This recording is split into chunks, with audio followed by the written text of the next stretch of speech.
Hey guys, welcome back. It's been a while. Hope you enjoyed this incredible new video. Breaking down this airbrush African mask design that I'm doing on this custom t-shirt. Stay tuned. This is going to be a start to finish project. Can't wait to be able to share this talent and this skill with you guys. Okay, today we're going to be focusing on laying out this design. This mask concept is something that I've been working on for a while. First thing we want to focus in on is putting the white base down.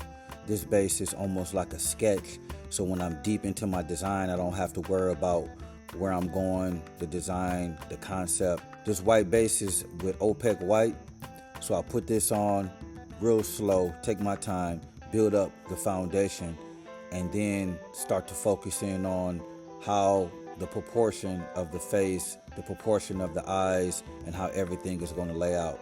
This is the basic foundation of this piece, so you want to take your time and not rush it.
So now I have my black. I'm going to go ahead and take my opaque black and start to define a lot of the outline inside of the design. It's important to be able to take your time at this crucial moment, because you can easily rush it and throw your whole design and your concept off. So the black is to be able to give some substance, some structure to help us to know where the light areas and the dark areas are at. I also use the black to do some basic shading, so when it's time for me to come over with color, I know exactly where the dark areas and the light areas are, and to give the whole design some dimension and so on. This is very important at this step, to make sure that your lines are very clean and crisp. You don't want to alter your design by any way because your lines aren't clean and crisp. So just take your time. Make sure that your airbrush is working correctly, and go ahead and do the black outline.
black outline locks in your drawing and gives your piece its form. Precise outlines bring confidence to your design and help guide your shading. Use black to create shadows in areas like under the chin, around the eyes, or behind the mask. Move smoothly and control the trigger to build soft gradients. Shading adds volume and brings your character to life. This is where you turn a flat outline into a design with depth and attitude.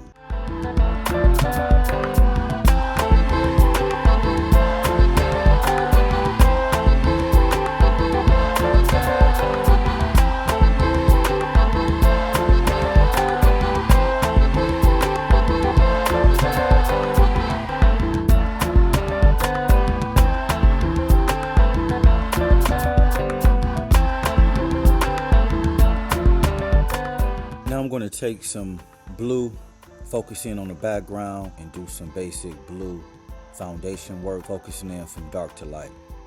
I spray the blue across with a smooth motion, keeping the flow and keeping things consistent. I let the color surround the figure without taking focus away.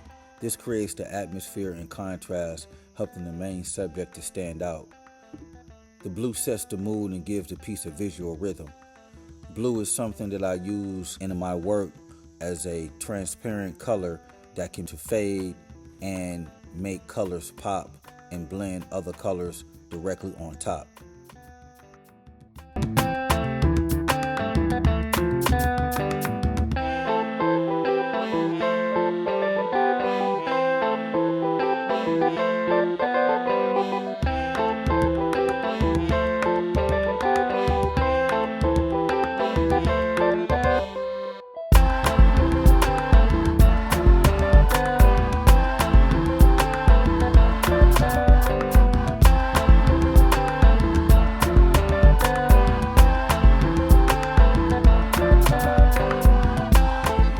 I spray the brown into the face of the mask, building from the outside in, leaving the center lighter to create natural highlights. Brown connects the mask to the skin tone, earth, and cultural identity. It brings warmth and realism to the design. So I like to use brown to make certain things pop out and certain things sit in the background. Take your time, don't overdo it, don't make it too dark too soon. And this is how I lay down the brown.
Okay, the next step is we're going to use purple to define the areas.